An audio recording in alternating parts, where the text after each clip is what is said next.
Now, a critical path is the longest set of dependent tasks that can be completed in a project at the shortest possible time. So I want you to look at it like this. We are developing an app. I don't know why I used to use app all the time, but we need UA, UX, design, we need developer, then we need testing, review, and eventually launch. Let's say UA, UX is taking 3 days.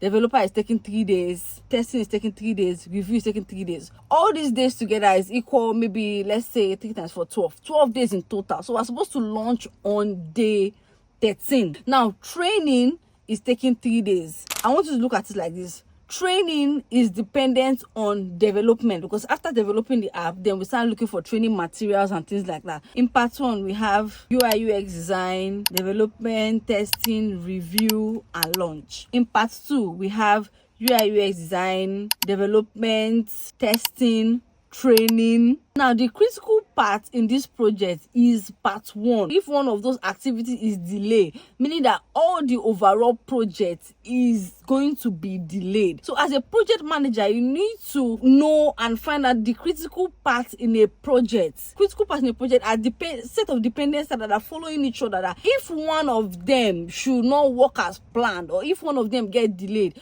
all the whole project will be delayed together. And that is why it is very critical and it needs to be monitored. In fact, before it's going to be monitored, it needs to be communicated to the team that this is our critical part. We need to look at it closely. We need to mind what we are doing and we need to follow it closely. 3 days is 3 days, because once development takes 4 days, meaning that testing cannot be done unless development is finished. If testing is taking 3 days, development already took 4.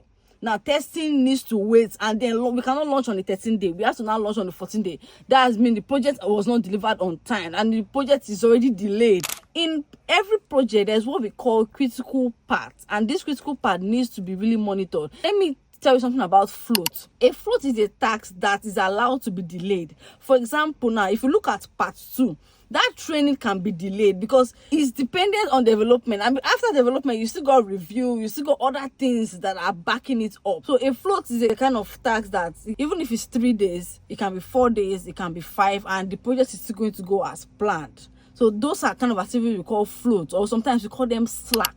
As project managers, like I said before, we need to look at the critical parts. We need to know what tasks, what activities are float or slack, and we need to communicate it with our team, and so that this will not affect the project and delivery of the project. I'll see you tomorrow. Someone on Instagram sent me interview questions, and I'm going to be answering these questions tomorrow. So I'll see you tomorrow. Go nowhere. Make sure you follow for more, and thank you so much for watching.